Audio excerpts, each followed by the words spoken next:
বিসমিল্লাহির রহমানির রহিম।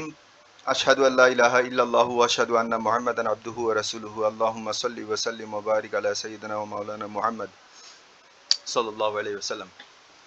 আকাশ ও জমিনে এমন কোনো গুপ্তভেদ নাই যা সুস্পষ্ট কিতাবে না আছে। মানে আসমান জমিনে আল্লাহ যা সৃষ্টি করছে, এগুলোর ভাগ্য, এগুলোর স্ট্রাকচার, এগুলোর কি হবে, এগুলোর ভবিষ্যৎ কি, অতীত কি, বর্তমান কি, সবকিছু একটা কিতাবের মধ্যে লেখা আছে। এই কিতাব সম্পর্কে হাদিসে বর্ণনা আছে যে আল্লাহ সর্বপ্রথম যে বস্তু সৃষ্টি করেছেন তা হচ্ছে কলম। তিনি কলমকে বললেন লিখো, কলম বলল যে কি লিখবো?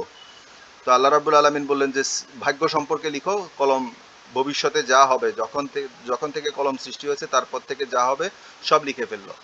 ওই বইয়ের মধ্যেই কে শয়তান, কে মানুষ, কে কি, মানে কে নমরুদ, কে ফেরাউন, কে মুসলমান, কে ইহুদি, কে হিন্দু, সব লেখা আছে। এরপর আবার আছে, দেখেন, আল্লাহ তাআলা সমগ্র সৃষ্টির ভাগ্যলিপি আসমান ও জমিন সৃষ্টির 50,000 বছর আগেই লিপিবদ্ধ করে রেখেছেন। এখন একবার রাসূলুল্লাহ সাল্লাল্লাহু আলাইহি সাল্লামকে জিজ্ঞেস করা হলো, আমরা যে আমল করি এগুলো কি আগে থেকে লিখা আছে কোথাও, নাকি আমরা নতুন ভাবে এখন করি? রাসূলুল্লাহ সাল্লাল্লাহু আলাইহি সাল্লাম বললেন, না, এটা পূর্ব নির্ধারিত, মানে ওইটা ওই বইতে লিখা আছে, যা লিখা আছে তাই হচ্ছে। আবু বকর সিদ্দিক রাদিয়াল্লাহু তাআলা আনহু বললেন, তাহলে আমলের কি প্রয়োজন? উনি বললেন যে না, প্রত্যেকের জন্য সেই কাজটিকে সহজ করা হয়েছে যেই কাজের জন্য তাকে সৃষ্টি করা হয়েছে। তার মানে যে নামাজ পড়বে তার জন্য নামাজ সহজ করা হয়েছে, যে ভালো ব্যবহার করবে, ভালো লিখা আছে, মানে ভাগ্যের বাইরে যাওয়ার কোনো সুযোগ নাই। কোরআনও কিন্তু সেই লাউহি মাহফুজেই লিপিবদ্ধ আছে, বরং এটা কোরআন লাউহি মাহফুজে লিপিবদ্ধ।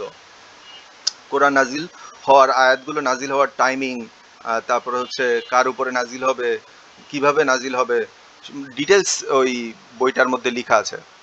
নবী করিম সাল্লাল্লাহু আলাইহি সাল্লাম সম্পর্কে বলা আছে যে নবী মুমিনদের নিকট তাদের প্রাণ অপেক্ষা অধিক ঘনিষ্ঠ, তার স্ত্রীগণ তাদের মাতা।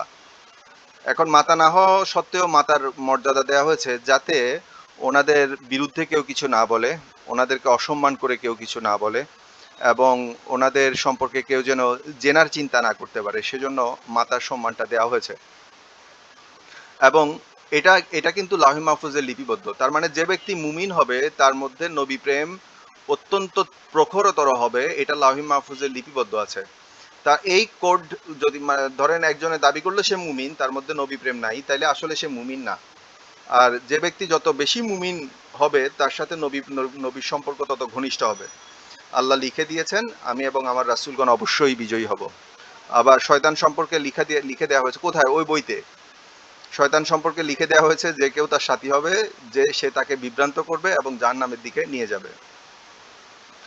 এখন রাসূলুল্লাহ সাল্লাল্লাহু আলাইহি সাল্লাম বলেছেন, এখন তাইলে গায়েবের এলেম বলতে যে এলেম, বা আমরা যে এলেমের কথা বলি, বা সমুদ্রবিদ্যা, আকাশবিদ্যা, চিকিৎসাবিদ্যা, ইঞ্জিনিয়ারিং বিদ্যা, আমরা যত বিদ্যার কথা বলি সব বিদ্যা কিন্তু ওই এর মধ্যে, ওই এটার মধ্যে লেখা আছে, ওই গবেষণার কথা ডিটেলস ওই বইটার মধ্যে লেখা আছে। এখন রাসূল সাল্লাল্লাহু আলাইহি সাল্লাম বলেছেন যে নবুয়ত শেষ হয়ে গেছে, সুতরাং নবুয়তও নাই, রিসালাতও নাই, কিন্তু মুবাশশিরাত, মুমিনের ন্যাক স্বপ্ন, তবে মুবাশশিরাত এখনো বাকি আছে। এটা হচ্ছে মুমিনের স্বপ্ন। মুমিনের স্বপ্নটা কি? মুমিনের স্বপ্ন নবুয়তের 70 ভাগের 1 ভাগ, বা 46 ভাগের 1 ভাগ, বা 45 ভাগের 1 ভাগ, এক এক জায়গায় এক এক রকম লেখা আছে। যে ব্যক্তি যত বেশি মুমিন হবে তার স্বপ্ন তত বেশি সত্য হবে। এখন আমরা দেখি যে স্বপ্ন তাইলে কোত্থেকে আসে? স্বপ্ন এলমে গায়েব থেকে আসে। স্বপ্ন একটা নবুয়তের অংশ। স্বপ্ন নবুয়তের অংশ। আয়েশা সিদ্দিকা রাদিয়াল্লাহু তাআলা আনহা বললেন যে আমি দেখলাম আমার হুজরার মধ্যে, আমার ঘরের মধ্যে 3টি চাঁদ পতিত হয়েছে। তো 3টি চাঁদ কে কে? রাসূলুল্লাহ সাল্লাল্লাহু আলাইহি সাল্লাম, আবু বকর সিদ্দিক রাদিয়াল্লাহু তাআলা আনহু এবং ওমর রাদিয়াল্লাহু তাআলা আনহু। এখানে ওনার স্বপ্নটা আল্লাহ বাস্তবায়ন করে দিয়েছে, 3টি চাঁদ। হ্যাঁ, ওমর রাদিয়াল্লাহু তাআলা আনহু, আহ, অনেকে মনে করেন যে মদিনা শরীফে মানে বরকতময় কোনো জায়গা, এমন কোনো বরকতময় জায়গা নাই যেখানে দোয়া কবুল হয়। নবীদের স্বপ্ন হচ্ছে নবুয়তের 100%। হান্ড্রেড পার্সেন্ট নবীদের স্বপ্ন 100% সত্য, বরং এটা ওহী। তো রাসূলুল্লাহ সাল্লাল্লাহু আলাইহি সাল্লাম আকিক উপত্যকায়, এটা মদিনায়, আকিক উপত্যকায় যখন ছিলেন তখন ওনার কাছে এক আগন্তুক, মানে একজন ফেরেশতা, বা যেই হোক, গায়েবী কোনো একটা একটা ব্যক্তি এসে তো ওনার কাছে বললেন যে আপনি এক বরকতময় উপত্যকায়, আপনি এই বরকতময় উপত্যকায় সালাত আদায় করুন। তারপরে তাইলে হলো যে স্বপ্নের মাধ্যমে রাসূল সাল্লাল্লাহু আলাইহি সাল্লাম স্বপ্নের মাধ্যমে বা বাস্তবে এটা দেখেছিলেন। দেখেন স্বপ্নে দেখেছি 11টি নক্ষত্র। এটা হচ্ছে যে স্বপ্নর বাস্তবতা, স্বপ্নের বাস্তবতা। 11টা নক্ষত্রকে, সূর্য চন্দ্রকে আমার উদ্দেশ্যে সেজদা করতে দেখেছি। তো তিনি পিতামাতাকে সিংহাসনের উপরে বসালেন এবং তাকে 11 ভাই সেজদা করেছিলেন। এটা হচ্ছে ইউসুফ আলাইহিসসালামের ঘটনা। এই যে স্বপ্ন, এই স্বপ্নটা লাউহি মাহফুজ থেকে একটা ফ্ল্যাশ, একটা আলোর ঝলক এসে ওনার রুর মধ্যে পড়ে। উনি তাইলে বুঝতে পারে ভবিষ্যৎ সিগন্যালটা কি। স্বপ্নের সম্পর্কে আরেকটু বলি আমি। খাদিজা রাদিয়াল্লাহু তাআলা আনহা রাসূল সাল্লাল্লাহু আলাইহি সাল্লামকে জিজ্ঞেস করলেন যে ওয়ারাকা, ওনার চাচাতো ভাই ওয়ারাকা বিন নওফেল, যে যিনি সর্বপ্রথম রাসূল সাল্লাল্লাহু আলাইহি সাল্লামকে সত্যায়ন করেছিলেন, তো ওনার সম্পর্কে জিজ্ঞেস করা হয়েছিল। রাসূলুল্লাহ সাল্লাল্লাহু আলাইহি সাল্লাম বললেন যে স্বপ্নে আমাকে তাকে দেখানো হয়েছিল, পরনে ছিল সাদা রঙের পোশাক, তার মানে উনি জান্নাতি। এরপরে দেখেন রাসূল সাল্লাল্লাহু আলাইহি ওমর রাদিয়াল্লাহু তাআলা আনহু ওনার মৃত্যুর সিগন্যাল কিভাবে পেয়েছিলেন। ওমর রাদিয়াল্লাহু তাআলা আনহু মৃত্যুর সিগন্যাল পেয়েছিলেন, উনি স্বপ্নে দেখলেন একটি মোরগ এসে ওনাকে 3টি ঠোকর মারলো। উনি বুঝলেন যে ওনার মৃত্যু অতিশয় নিকটবর্তী। তাইলে এটা এটা এই এলেমটা কোথাকার এলেম? লাউহি মাহফুজের এলেম। এটা তাবিরটা ইম্পর্টেন্ট। তাবির স্বপ্নে 3টি ঠোকর মারছে, আপনাকে ঠোকর মারলে আপনি হয়তো বুঝবেন না, আমাকে ঠোকর মারলে স্বপ্ন বোঝাটা একটু কঠিন। স্বপ্ন লাউহি মাহফুজ থেকে আসে। তারপরে হচ্ছে এরপর দেখেন ওসমান রাদিয়াল্লাহু তাআলা আনহু একদিন মোরাকাবা হালতে, মানে মোরাকাবা হালত মানে তন্দ্রাচ্ছন্ন, না ঘুম না জাগ্রত, দুইটার মাঝামাঝি, তন্দ্রাচ্ছন্ন অবস্থায় গভীর মোরাকাবায় চলে গেলেন। কিছুক্ষণ পর বললেন যে লোকেরা আমাকে হত্যা না করে ছাড়বে না। কিভাবে বুঝলেন তিনি? যে রাসূলুল্লাহ সাল্লাল্লাহু আলাইহি সাল্লাম, আবু বকর রাদিয়াল্লাহু তাআলা আনহু, ওমর রাদিয়াল্লাহু তাআলা আনহুকে উনি স্বপ্নে দেখেছেন। তারা বললেন যে আজ রাতে তুমি আমাদের সাথে খানাপিনা করবে। ওনার ইন্তেকালের সময়টা উনি বুঝে গিয়েছিলেন। কিভাবে বুঝেছিলেন? মোরাকাবা হালতে, স্বপ্নের মধ্যে, মোরাকাবা হালতে কাশফের মধ্য দিয়ে। ঠিক আছে? তাহলে এটাও গায়েবের স্বপ্ন, একটা গায়েবের এলেমের একটা ভান্ডার। রাসূল সাল্লাল্লাহু আলাইহি সাল্লামের ইন্তেকালের পর স্বপ্নগুলোই মোরাকাবা হালতে স্বপ্ন, অথবা মোরাকাবা হালতে কাশফের মাধ্যমে দেখা, অথবা ঘুমের ঘোরে স্বপ্নের মধ্যে দেখা, এই সত্য স্বপ্নগুলো মানে নবুয়তের অংশ।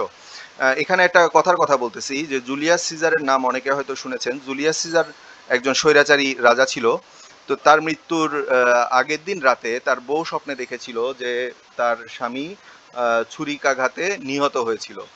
তো পরবর্তীতে ওই পরের দিন ঠিকই আসলে জুলিয়াস সিজার মরে গিয়েছিল। তাহলে বোঝা গেল যে লাউহি মাহফুজের এই এলেম আমাদের মুসলমানদের কাছে না এসে ওদের কাছেও মাঝে মধ্যে চলে আসে। তো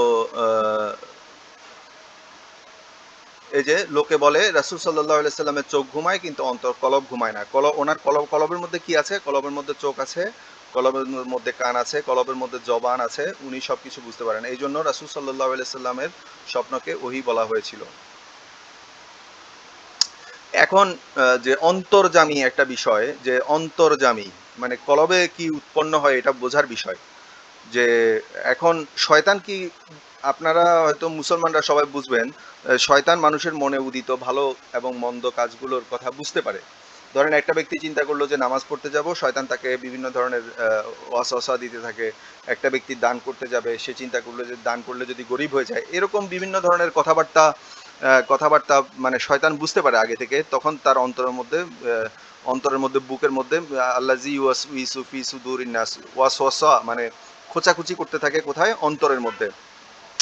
আর রাসূল সাল্লাল্লাহু আলাইহি সাল্লাম হচ্ছে অন্তরের পবিত্রতা দানকারী, বা ইউজাক্কিহিম। এখন দেখেন রাসূল সাল্লাল্লাহু আলাইহি সাল্লাম বলেছেন যে তোমরা কি মনে করো আমার কেবলা শুধু নামাজ পড়ানোর সময় আমি শুধু সামনের দিকে দেখি? না, আল্লাহর শপথ, আমি তোমাদের রুকু মানে তোমরা যেভাবে রুকু করো, এবং খুশু মানে কি? তোমাদের কলবের মধ্যে যে নিষ্ঠা, আল্লাহর প্রতি নিষ্ঠা কম বেশি এগুলো কোনো কিছুই আমার কাছে গোপন থাকে না। নিশ্চয়ই আমি তোমাদেরকে দেখি আমার পেছন দিক থেকেও। এখন দেখেন এই কথাটার একটা জবাব, যে অন্তর্যামী হওয়া যায় কিনা। রাসূলুল্লাহ সাল্লাল্লাহু আলাইহি সাল্লাম, উবাই ইবনে কাব রাদিয়াল্লাহু তাআলা আনহু, এই উম্মতের সর্বশ্রেষ্ঠ কারি, উনি একবার মসজিদে নববীতে ছিলেন। এমন অবস্থায় এক ব্যক্তি এসে নামাজ আদায় করলো এবং এক ধরনের কেরাত পড়লো। পরে আরেকজন এসে ভিন্ন ধরনের কেরাত আদায় করলো। কিন্তু উবাই ইবনে কাব রাদিয়াল্লাহু তাআলা আনহু যে ধরনের কেরাত শিখেছেন, এই কেরাতের সাথে এই কেরাতগুলো মিলে না। তখন রাসূলুল্লাহ সাল্লাল্লাহু আলাইহি সাল্লামের কাছে এই দুই ব্যক্তিকে নিয়ে উনি উনি বিষয়টা জানালেন, তখন রাসূলুল্লাহ সাল্লাল্লাহু আলাইহি সাল্লাম দুজনের কেরাত শুনলেন এবং বললেন যে ঠিকই তো আছে, খুব সুন্দর হয়েছে। এর ফলে নাফসের মধ্যে, মানে কার, উবাই ইবনে কাব রাদিয়াল্লাহু তাআলা আনহুর নাফসের মধ্যে কুসু জন্ম দিল, অবিশ্বাস, কোরআনের প্রতি অবিশ্বাস জন্ম দিল, যে আমাকে যেটা শিখায় সেটাও ঠিক, ওকে যেটা শিখায় সেটাও ঠিক, ওকে যেটা শিখায় সেটাও ঠিক, তাহলে কোরআন আসলে কোনটা? এই খটকাটা রাসূলুল্লাহ সাল্লাল্লাহু আলাইহি সাল্লাম বুঝতে পেরে ওনার বুকে সজোরে আঘাত করলেন। আঘাত করার পর উনি বললেন যে আমি ঘর্মাক্ত হয়ে গেলাম, কোরআনের ফায়েজ কিন্তু খুব গরম, এটা বুকের মধ্যে, কলবের মধ্যে হয়, ঘর্মাক্ত হয়ে গেলাম এবং ভীত সন্ত্রস্ত অবস্থায় মহামহিম আল্লাহকে দেখছিলাম, তার মানে ওনার অন্তর পবিত্র হয়ে গিয়েছিল। তারপরে হচ্ছে এখানে যারা অদেখা বিষয়ের উপর বিশ্বাস স্থাপন করে, হ্যাঁ আপনি ফেরেশতার উপরে বিশ্বাস স্থাপন করবেন, আপনি দেখবেনও মুসলমান হলে, কোরআন তো তাই বলে, আপনি তো ফেরেশতাকে দেখবেনও। আমি বলতেছি ধারাবাহিকভাবে, আপনি তো ফেরেশতা দেখবেন, জান্নাত জাহান্নাম দেখবেন, কবরবাসীকে দেখবেন, আপনি বিশ্ব ব্রহ্মাণ্ড ভ্রমণ করবেন, আপনার জন্য সবকিছুই খোলা আছে যদি আপনি পরিপূর্ণ আধ্যাত্মিক মুসলমান হতে পারেন।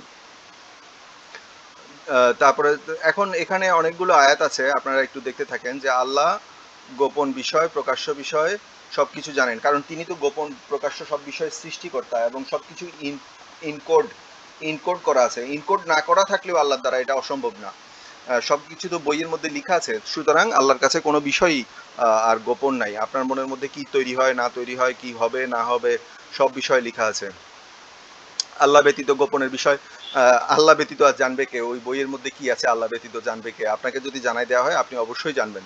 তাহলে যে যাকে জানাই দেওয়া হবে সে তো জানবে। তাহলে গোপন, ধরেন আপনাকে আমি বললাম যে আপনি কি গায়েবের এলেম জানেন? আপনি বললেন যে হ্যাঁ জানি। কি জানেন আপনি? আমি ফেরেশতা দেখেছি। এরপর আরেকজন বলল যে না, উনি গায়েবের এলেম জানে না, কথাটা আসলে মিথ্যা। তো তার অগোচরে একটা অনুকণিকা কিছুই নাই, তিনি আলিমুল গাইব, তিনি দৃশ্য অদৃশ্যের জ্ঞানী। এই সম্পর্কে কোরআন শরীফের সবগুলো আয়াত আছে, দেখেন। আহ, তার কাছে অদৃশ্য জগতের চাবি রয়েছে, এই চাবিটা যদি কাউকে দেওয়া হয়, তার কাছে অদৃশ্য জগতের চাবি রয়েছে, এই চাবিটা যদি কারো কাছে দেওয়া হয় তাহলে কি হবে? অদৃশ্য জগৎ তার সামনে খুলে যাবে, সোজা কথা। এ হলো গায়েবের সংবাদ যা আমি আপনাকে দিয়ে থাকি। তো এই একটা আয়াত দিয়েও অন্তত এটা বলা সম্ভব যে যে রাসূলুল্লাহ সাল্লাল্লাহু আলাইহি সাল্লাম এলমে গায়েব জানতেন। আমি আপনার কাছে পাঠিয়ে থাকি, তো গায়েবের সংবাদ যদি ওনার কাছে পাঠানো হয় তাহলে উনি জানবেন না কেন? এই হচ্ছে গায়েবের খবর যা আপনার প্রতি ওহি প্রেরণ করি। এগুলো অদৃশ্যের খবর আমি আপনার কাছে প্রেরণ করি। তাহলে অদৃশ্যের খবর রাসূল সাল্লাল্লাহু আলাইহি সাল্লামের কাছে প্রেরণ করা হয়। এই যে, আর আল্লাহ এমন নন যে তোমাদেরকে, এখন গায়েবের কথা একটা উদাহরণ দিচ্ছি, ধরেন একটা নাস্তিকের সামনে যদি আল্লাহকে উপস্থাপন করা হয়, সে বলবে যে সে বলবে যে নিশ্চয়ই, মানে এটা আল্লাহ না, এটাও একটা সৃষ্টির মতো একটা কোনো একটা সৃষ্টি। যদি আবার আমরা তাকে বেশি বার্গেনিং করি যে হ্যাঁ আল্লাহ, তাহলে সে যুদ্ধ করবে হয়তো। কিন্তু যারা মুসলমান, যার কাছে কলব আছে, যার কাছে অদৃশ্য বস্তুগুলো ধারণ করার ক্ষমতা আছে, আল্লাহকে দেখা মাত্রই তারা সেজদা অবনত হয়ে যাবে। একটা কথার কথা বললাম, কোরআন শরীফে এই সংক্রান্ত আয়াতও আছে, যে আসমানের দুয়ারগুলো খুলে দিলেও তারা বলবে যে নিশ্চয়ই আমরা এক জাদুগ্রস্ত সম্প্রদায়। তো আহ, তিনি অদৃশ্যের জ্ঞানী, পরন্তু মানে অদৃশ্যের বিষয় কারো কাছে প্রকাশ করেন না তার মনোনীত রাসূলগণ ব্যতীত, যাতে আল্লাহ তাআলা জেনে নেন। তার মানে কি? অদৃশ্যের জ্ঞান কাকে দেওয়া হয়? রাসূলদেরকে দেওয়া হয়। অদৃশ্যের জ্ঞান রাসূলের কাছে না থাকলে সে রাসূল হবে কিভাবে?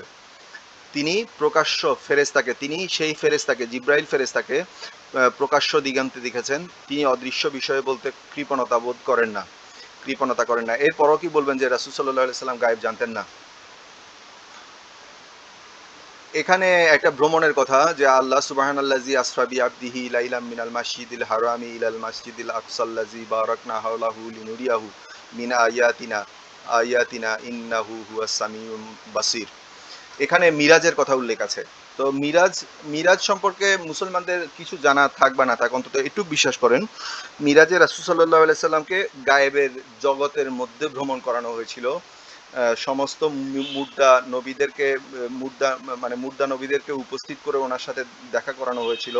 আসমান জমিন সবকিছু ভ্রমণ করানো হয়েছিল। এই ভ্রমণ তো আমাদের দ্বারাও সম্ভব, দেখেন। আকাশমণ্ডলী এবং পৃথিবীর সীমারেখা বেরিয়ে যাওয়ার ক্ষমতা রাখলে বেরিয়ে যাও, কিন্তু পারবে না নির্দেশ ব্যতীত। তার মানে আল্লাহর নির্দেশ থাকলে আপনি বেরোতে পারবেন। মরার সময়ও তো আপনার রুটা সাত আসমানের দিকে ভ্রমণ করানো হয়।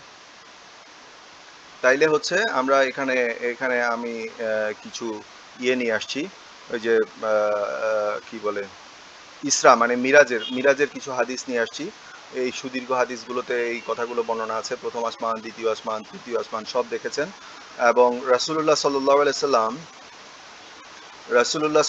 সাল্লাম এই যে যেই কলমগুলোতে আল্লাহ যে কন্টিনিউয়াসলি সারা পৃথিবীকে জীবিত রেখেছেন তার রুর মাধ্যমে, হুকুম হুকুম কুনের মাধ্যমে, তার তার হুকুমের মাধ্যমে, ওই যে হুকুমগুলো করা হয় ওই হুকুমগুলো কন্টিনিউয়াসলি কলম বইয়ের মধ্যে লিখতে থাকে, খস খস খস খস শব্দ হয়। ওইটা হচ্ছে সৃষ্টি এবং স্রষ্টার শেষ সীমানা। মানে সৃষ্টির শেষ সীমানা স্রষ্টার কাছাকাছি কিছু একটা জায়গা, কোনো একটা জায়গা যেখানে কলমগুলো খস খস খস খস করে লিখতে থাকে। ওই জায়গা পর্যন্ত রাসূলুল্লাহ সাল্লাল্লাহু আলাইহি সাল্লাম ভ্রমণ করেছিলেন। আরেকটা জায়গায় লেখা আছে যে এই যে তারপর নবী করিম সাল্লাল্লাহু আলাইহি সাল্লামকে এত উপরে ওঠানো হলো যে ব্যাপারে আল্লাহ ব্যতীত কেউই জানে না, মানে জিবরিল ফেরেশতাও ওখানে ছিল না। তিনি সিদরাতুল মুনতাহে পৌঁছালেন। এখানে প্রবল প্রবল পরাক্রমশালী আল্লাহ রাব্বুল আলামিন তার নিকটবর্তী হলেন এবং তিনি আল্লাহকে দেখেছিলেন অন্তর্চক্ষু দ্বারা, কাল্ব দ্বারা, অন্তর্চক্ষু দ্বারা, কাল্ব দ্বারা বা ফুয়াদ দ্বারা। এখন দেখেন এখানে রাসূলুল্লাহ সাল্লাল্লাহু আলাইহি সাল্লাম একবার সালাতে তন্দ্রাভিভূত, আমরা পড়ি, আমরা বলি যে এমন ভাবে আল্লাহর ইবাদত করো যেন আল্লাহকে দেখছো। আসলে এটা সম্ভব কিনা যে রাসূলুল্লাহ সাল্লাল্লাহু আলাইহি সাল্লাম একবার তাহাজ্জুদ সালাতের সময় তন্দ্রাভিভূত মানে কি ধ্যানমগ্ন হয়ে গেলেন। ধ্যানমগ্ন হইতে হইতে সালাতের মধ্যে ওনার ঘুম ভারী হয়ে গেল। ওনার ঘুম ভারী হয়ে গেল মানে কি উনি গভীর গভীর ধ্যানে বা মোরাকাবায় বা মগ্ন হয়ে গেলেন।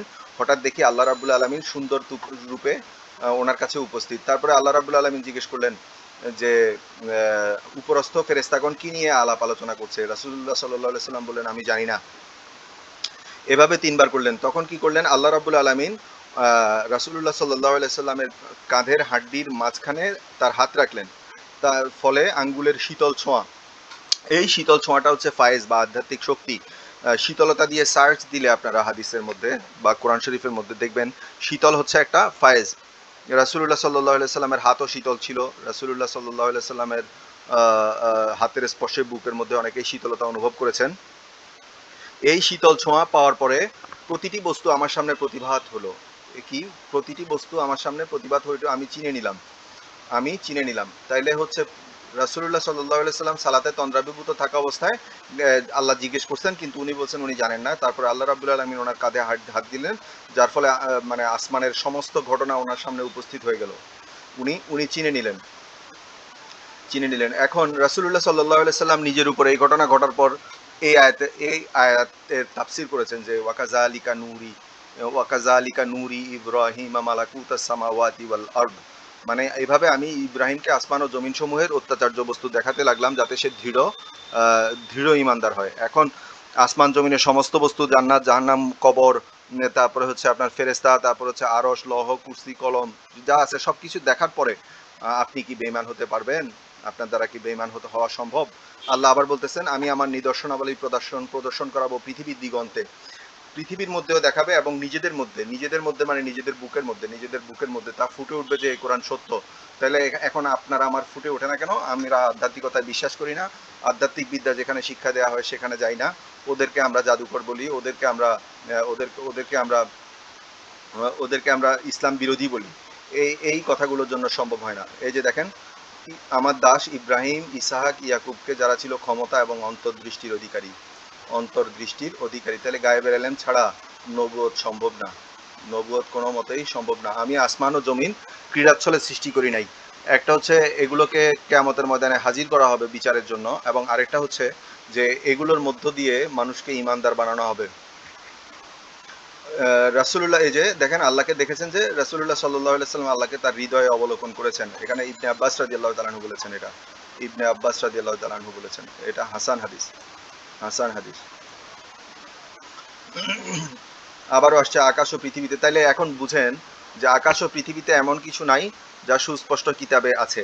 তাই আপনাকে আল্লাহ যদি চান যে অতীতের কোনো বিষয়ের ভিডিও দেখাবেন সেটাও সম্ভব, খুব অতীতের সম্ভব, কেয়ামতের দিনে কি ঘটবে। রাসূল সাল্লাল্লাহু আলাইহি সাল্লাম কেয়ামতের দিনের অনেকগুলো বর্ণনা করেছেন, সবগুলো বর্ণনা কিন্তু ওই লাউহি মাহফুজ থেকে ফ্লাশ করা, ওখান থেকে ফ্লাশ করা, ওখানে যা আছে এটা সত্য। এই জন্য নবুয়তকে সত্য বলা হয়, কারণ আল্লাহ যা করবেন ওখানে লিখে রেখেছেন। ওখান থেকে যদি ইনফরমেশন এসে যায় তাহলে বুঝবেন যে, এখান থেকে ইনফরমেশন যদি এসে যায় তাহলে বুঝবেন যে অবশ্যই এই জিনিসটা 100% সত্য। নবুয়ত 100% সত্য কেন? এর সাথে শয়তানের কোনো সংমিশ্রণ নাই। আমি যদি একটা কথা বলি এটার সাথে ভালো মন্দ, আমি যদি একটা স্বপ্নের কথা বলি বা একটা মোরাকাবা হালতের কথা কাউকে বলি, এটার সাথে ভালো মন্দ মিশ্রিত থাকতেও পারে, কিন্তু নবুয়ত 100% গ্যারান্টিযুক্ত সত্য। এরপরে রাসূল সাল্লাল্লাহু আলাইহি সাল্লাম বলেছেন, আল্লাহ সমস্ত পৃথিবীকে ভাঁজ করে আমার সামনে রেখে দিয়েছেন, আমি এর পূর্ব দিগন্ত পশ্চিম দিগন্ত দেখে নিয়েছি। ঠিক আছে। আহ, এখন একটা কথা, যে আবু হুরায়রা রাদিয়াল্লাহু তাআলা আনহু বলেছেন যে যে যে উনি দুই পাত্র এলেম, এক পাত্র এলেম। তো এখন আপনার সাথে আপনাদের সাথে আমি যে কথাগুলো বলছি কোরআন ও হাদিস থেকে, এগুলো এক পাত্র এলেম। আরেক পাত্র এলেম যেটা বুকের মধ্যে ঢুকে, আধ্যাত্মিক এলেম। ওই এলেমটা বললে উনি বলছেন ওনার গলা কাটা যাবে। গলা কাটা যাবে কেন? একটা স্বপ্নের মধ্যে দেখলাম, একটা হাদিস আছে যে সুস্বপ্ন উত্তম লোক ব্যতীত, নির্ভরযোগ্য লোক ব্যতীত কাউকে বলো না। এটা আসলে কাউকে বলাই উচিত না, বললে কিন্তু এগুলো এগুলো চলে যায়, বললে আধ্যাত্মিকতা চলে যায় এবং মানুষ খুব ক্ষতিগ্রস্ত হয়ে যায়। একদিন রাসূল সাল্লাল্লাহু আলাইহি সাল্লাম আমাদেরকে একদিন রাসূল সাল্লাল্লাহু আলাইহি সাল্লাম আমাদেরকে নিয়ে আসরের সালাত, এখানে লেখা আছে আসরের সালাত আদায় করলেন। ওই দিন উনি কিয়ামত পর্যন্ত যা কিছু ঘটবে অবহিত করেন, মানে মানুষকে বলা শুরু করলেন। যার যা মনে রাখার মনে রেখেছে, যার যা ভুলে যাওয়ার ভুলে গিয়েছে। এতে বোঝা যায় রাসূল সাল্লাল্লাহু আলাইহি সাল্লামের সাথে, রাসূল সাল্লাল্লাহু আলাইহি সাল্লামের পবিত্র কলবের সাথে ওই যে আপনার লাউহে মাহফুজের খুব ঘনিষ্ঠ কানেকশন ছিল। আল্লাহ যার বক্ষ উন্মুক্ত করে দিয়েছেন, আল্লাহ যার বক্ষ আলাম নাশরাহ লাকা সাদরাক, রাসূল সাল্লাল্লাহু আলাইহি সাল্লামের বুক অপারেশন করে এর মধ্যে ঈমান ও হিকমত ঢেলে দেওয়া হয়েছিল। ঈমান হিকমত কোথায় থাকে? বুকের মধ্যে। কোথায় থাকে? কলবের মধ্যে। হ্যাঁ, এখন আল্লাহ যার বক্ষ উন্মুক্ত করে দিয়েছেন, সে তার পালনকর্তার পক্ষ থেকে আলোর মাঝে রয়েছে নূর। এই নূরটা হচ্ছে যে নূর দিয়ে মোরাকাবা হালতে দেখা যায়, যে নূর দিয়ে স্বপ্ন দেখা যায়, যে নূর দিয়ে ইসলামের বাস্তবতা দেখা যায়, যে নূরটাকে ফায়েজও বলা হবে। জিবরিল আমিন একবার রাসূল সাল্লাল্লাহু আলাইহি সাল্লামের বুক অপারেশন করলেন, করে বুক কেটে বুক ছিঁড়ে বললেন যে এতে রয়েছে এক মজবুত অন্তর, কলব, শক্তিশালী একটা কলব, শক্তিশালী কলবের শক্তিশালী দুইটা কান, শক্তিশালী দৃষ্টিশক্তি রয়েছে এবং একটা প্রশান্ত নফস, নফসুল মুতমাইন্না, একটা প্রশান্ত ফায়েজপ্রাপ্ত নফস রয়েছে। নিশ্চয়ই এতে উপদেশ রয়েছে যে, এই যে দেখেন কোরআন সম্পর্কে, কোরআন বুঝতে গেলে কি লাগবে? একটা শক্তিশালী কলব লাগবে। এই কলবের মধ্যে যখন আপনি চোখ বন্ধ করবেন, কান বন্ধ করবেন এবং এবং কোরআন শরীফ আরেকজন তেলাওয়াত করবে অথবা নিজে নিজে চিন্তা করবেন, যখন এটা কলবের মধ্যে এসে প্রবেশ করবে তখন আপনার হৃদয় বিগলিত হবে, সারা শরীরে জিকির জারি হবে। এজন্য বলা হয়েছে নিশ্চয়ই এতে উপদেশ রয়েছে যার রয়েছে রয়েছে যার রয়েছে অন্তর, যে নিবিষ্ট চিত্তে, মানে ওই কলব দিয়ে যে একদম ঘনিষ্ঠভাবে কোরআন শ্রবণ করে, তার জন্য কোরআন শরীফে অনেক উদাহরণ, অনেক কোরআন শরীফে কি আছে, মানে নিদর্শন রয়েছে। এই যে দেখেন, আরেকটা দেখেন যে রাসূল সাল্লাল্লাহু আলাইহি সাল্লাম ইন্তেকালের পরে ওনাকে গোসল দেয়া নিয়ে যখন বাদানুবাদ হলো, কেউ বলে যে জামা খুলে গোসল করানো হবে, কেউ বলে যে জামা পরিহিত অবস্থায় গোসল করানো হবে, তখন সাহাবী রাদিয়াল্লাহু তাআলা আনহুরা, এই যে নিদ্রা সবার উপরে, আল্লাহ তাআলা তাদের উপরে নিদ্রা চাপিয়ে দিলেন, ফলে তাদের মধ্যে এমন লোক বাকি ছিল না যার থুতনি বুকের সাথে লেগে যায়নি। বসে বসে ঘুমানোর চেষ্টা করেন, দেখবেন যে থুতনিটা বুকের সাথে লেগে যাবে। তার মানে ওনারা সবাই ওই দিন মোরাকাবা হালতে চলে গেছেন, একদম মোরাকাবা হালতে চলে গিয়েছেন। তখন ঘরের এক পার্শ্ব থেকে জনৈক ব্যক্তি, মানে তখন এক ফেরেশতা আওয়াজ করতেছিল যে নবী করিম সাল্লাল্লাহু আলাইহি সাল্লামকে জামা কাপড় পরিহিত অবস্থায় গোসল দাও। কিন্তু সেই লোকটাকে আর কেউ চিনতে পারে নাই। আমিরুল মুমিনিন ওসমান রাদিয়াল্লাহু তাআলা আনহু, এটা তো আগেই বলা হয়েছে। এখন এখানে দেখেন খিজির আলাইহিস সালাতু ওয়াস সালাম এবং মুসা আলাইহিস সালাতু ওয়াস সালামের ঘটনা। এখানে একটা কথা বলে রাখি যে খিজির আলাইসালাতাম এবং মুসা আলাইসালাতাম যখন দেখা করলেন, তখন সমুদ্র থেকে একটা পাখি ঠোঁট দিয়ে একটু পানি তুললো। পানি তোলার পরে খিজির আলাইসালাতাম মুসা আলাইসালাতামকে বললেন, দেখো, আল্লাহর কাছে তোমার আর আমার জ্ঞান এতটুকু, গভীর সমুদ্র থেকে একটা পাখি ঠোঁট মেরে নিয়ে যায়, ঠোঁট মেরে যদ্দূর নিয়ে যায়, এই সমুদ্র থেকে এক ফোঁটা, এক বালতি পানি বা এক কলসি পানি বা 1000 লিটার পানি বা যদ্দূর পানি আনেন, এটা এক পুকুর পানি আনলে তো সমুদ্রের কোনো কমতি হবে না। তারপরে এখন এখানে ঘটনাটা হচ্ছে খিজির আলাইসাল্লাম কি করলেন, একটা নৌকা ফুটা করে দিলেন। নৌকা ফুটা, তাহলে উনি জানেন কি, মানে যে জিনিসগুলো ভবিষ্যতে ঘটবে তিনি এগুলো আগে করতেছেন, আগে নৌকাটা ফুটা করে দিলেন। কারণ ওখানে একটা রাজা ছিল, বাদশা ছিল, বাদশা কি করতো, ফ্রেশ নৌকা পেলে চুরি করে নিয়ে যেত, জোর করে নিয়ে যেত। তাইলে উনি এটা বাঁচাই দিলেন। 2 নম্বর হচ্ছে একটা বাচ্চাকে হত্যা করলেন। কেন হত্যা করলেন? ওই বাচ্চাটা কাফের ছিল, ওই বাচ্চাটা ভবিষ্যতে মা বাবাকে কাফের করে ফেলবে, তাহলে ভবিষ্যতের ঘটনাটা উনি আগে দেখে ফেললেন। তারপরে একটা দেয়াল পড়ে যাচ্ছিল, ওই দেয়ালটা উনি হাতের ইশারায় বা আদেশ দিলেন যে সোজা হয়ে যাও, হাতের ইশারায় হয়তো বা ধাক্কা দিয়ে সোজা করে দিলেন, কোনো পারিশ্রমিক নিলেন না। তো দেয়ালটা ঠিক করে দিলেন কেন? এর মধ্যে এর নিচে এই গুপ্তধন আছে। গুপ্তধন ও তাইলে তাইলে হচ্ছে খিজির আলাহ সাল্লাম গুপ্তধনও দেখেছিলেন, এবং এই দুইটা ছেলেমেয়ের দুইটা বাচ্চার যে বাবা নাই এটাও বুঝেছিলেন। তাইলে এখানে এখানে এই ইনফরমেশনগুলো, ভবিষ্যতে ঘটার ইনফরমেশনগুলো উনি পেলেন কোথায়? উনি লাউহি মাহফুজ থেকে পেয়েছেন। লাউহি মাহফুজের সাথে কানেক্টিভিটি যদি যে কারো থাকে, সে আপনার গায়েবের এলেম সম্পর্কে জানতে পারে। এই যে হাদিসটা দেখেন, আপনারা হাদিসটা আমি লিংক দিয়ে দিব ভিডিওর নিচে, আপনারা দেখতে পারবেন। এরপরে হচ্ছে যে লাস্ট একটা ঘটনা, যে একটা বালক, এখানে আমি ছোট করে ফেলি, একটা বালককে হত্যা করার জন্য এক বাদশা চাইছিল, তো বাদশা চাইছিল তাকে পাহাড়ের উপর থেকে ধাক্কা দিয়ে ফেলে মেরে ফেলতে, পারে নাই। বাদশা চাইছিল তাকে সমুদ্রে নিক্ষেপ করে ফেলতে, সমুদ্রে ফেলে দিয়ে মারতে, তাও মারতে পারে নাই। শেষে বালকটি বলল কিভাবে সে মারা যাবে। এখন সে এটা কেমনে জানে যে কিভাবে সে মারা যাবে? সে বলল যে আমাকে শুলে ঝুলাতে হবে, ঝুলায় একটা তীর নিতে হবে, তীর নিক্ষেপ করার সময় বলতে হবে বালকটির প্রতিপালক আল্লাহর নামে, তো তখন আমি মারা যাব। তো ঠিকই ওই বাদশা কি করলো, এই সিস্টেমে ওই বালকটিকে হত্যা করলো। তাহলে বালকটি এই সিস্টেমে মরবে, এই ইনফরমেশনটা উনি পাইলো কোথায়? উনি পাইলো হচ্ছে লাহিম মাহফুজ থেকে। আপনাকে আবারও বলতেছি, লাহিম মাহফুজ থেকে স্বপ্নে, মোরাকাবায়, তন্দ্রাচ্ছন্নতায়, বিভিন্ন সিস্টেমে আপনার কাছে গায়েবের এলেমগুলো আসতে থাকে। গায়েবের এলেম যদি না জানে, তাহলে শক্তিশালী মুসলমানই বা হবে কেমনে? ওমর ইবনুল খাত্তাব রাদিয়াল্লাহু তাআলা আনহু খেলাফত আমলে ওই লাশটি বের করা হয়, শহীদ হওয়ার সময় তার আঙ্গুলগুলো কান পট্টিতে রাখা ছিল, ঠিক তখনও তেমনই ছিল লাশটা, মানে ফ্রেশ লাশ ছিল। এরপরে আসেন যে রাসূলুল্লাহ সাল্লাল্লাহু আলাইহি সাল্লাম বলেছেন যে নবুয়ত শেষ হয়ে গেছে, রিসালাতও শেষ হয়ে গেছে, আমার পরে নবী নাই, কিন্তু মুসলমানদের মুবাশশিরাত এখনো বাকি আছে। মুবাশশিরাত হলো নবুয়তের অংশগুলোর মধ্যে একটা অংশ। অনেকে স্বপ্নকে অ্যাঙ্কার করে, স্বপ্নকে অ্যাঙ্কার করে মানে কি, স্বপ্নকে খুব ঘৃণা করে, বা স্বপ্নর বিষয়টাকে খুব বাজেভাবে দেখে। আপনাকে আবারও বলতেছি, স্বপ্ন, মুমিনের স্বপ্ন নবুয়তের 46 ভাগের 1 ভাগ। রাসূল সাল্লাল্লাহু আলাইহি সাল্লাম বলেছেন যে যে আমাকে স্বপ্নে দেখবে সে আমাকেই দেখবে, কারণ শয়তান আমার সূরত ধরতে পারে না, আর হচ্ছে অচিরেই সে জাগ্রত অবস্থায় আমাকে দেখতে পাবে। তাহলে রাসূল সাল্লাল্লাহু আলাইহি সাল্লামকে আপনি ধরেন জাগ্রত বা হাঁটা চলা অবস্থায় কোথাও যদি দেখেন, এটাও কিন্তু রাসূল সাল্লাল্লাহু আলাইহি সাল্লামকে দেখা সম্ভব। আর একটা হচ্ছে এই যে উত্তম স্বপ্ন নবুয়তের 70 ভাগের 1 ভাগ। স্বপ্ন হচ্ছে নবুয়তের 46 ভাগের 1 ভাগ। সে যেন এই একটা কারণে হযরত আবু হুরায়রা রাদিয়াল্লাহু তাআলা আনহু বলেছিলেন যে আমাকে 2 পত্র এলেম শিক্ষা দেওয়া হয়েছে, 1 পত্র এলেম আমি বলছি, আরেকটা বললে আমার হলকুম গলা কেটে দেওয়া হবে, যে সে যেন আমানতদার অথবা স্বপ্নের ব্যাখ্যা সম্পর্কে পারদর্শী ব্যক্তি ছাড়া কোনো কাউকে ব্যক্ত না করে। এগুলো আপনার ওপেনলি এগুলো বলা নিষেধ, হারাম। ওপেনলি বললে আপনার কাছ থেকে ইমানটা চলে যাবে। এখন কাফেরদেরকে বলতেছে তার কাছে কি অদৃশ্যের জ্ঞান আছে? কাফের এখন এখন এখন আসলে কাফেরদের প্রশ্নগুলো শুনে আপনার কাছে হাসি পাবে যে কাফেরদেরকে আল্লাহ বলতেছে তার কাছে কি অদৃশ্যের জ্ঞান আছে, সে কি দেখে? না তার কাছে গায়েবের জ্ঞান আছে, গায়েবের খবর আছে, তারা তা লিপিবদ্ধ করে। তারপরে না তাদের কাছে অদৃশ্য বিষয়ের জ্ঞান আছে, তারাই লিপিবদ্ধ করে। দেখেন কাফেরদেরকে বলতেছে। তাহলে নবীদের কাছে অদৃশ্যের জ্ঞান নাই। অদৃশ্য এটা এক ধরনের খোঁচা, এটা এক ধরনের খোঁচা। সে কি অদৃশ্য বিষয় জেনে ফেলেছে? আল্লাহ বলতেছেন সে কি অদৃশ্য বিষয় জেনে ফেলেছে, নাকি দয়াময় আল্লাহ থেকে কোনো প্রতিশ্রুতি পেয়েছে? যারা নবীকে খোঁচা দেয় তাদেরকে বলা হচ্ছে। এখন এখানে মানে কিছু আয়াত আছে যেগুলো হচ্ছে কাফেররা যখন বলতো যে এর কাছে কিছুই আসে না, সে যেগুলো বলে এগুলো বানোয়াট, সে যেগুলো বলে এগুলো জাদু, সে যেগুলো বলে এগুলো কবি, সে যেগুলো বলে এগুলো আদিকালের ইতিহাস, এই অদ্ভুত অদ্ভুত কথাবার্তা বলতো।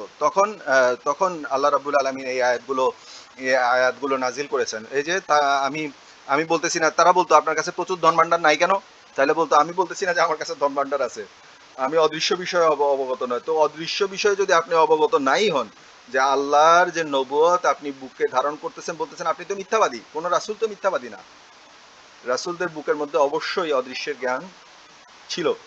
এই লাস্টে বলতেছে অন্ধ ও চক্ষুষ্মান কি সমান হতে পারে? তোমরা কি চিন্তা করো না?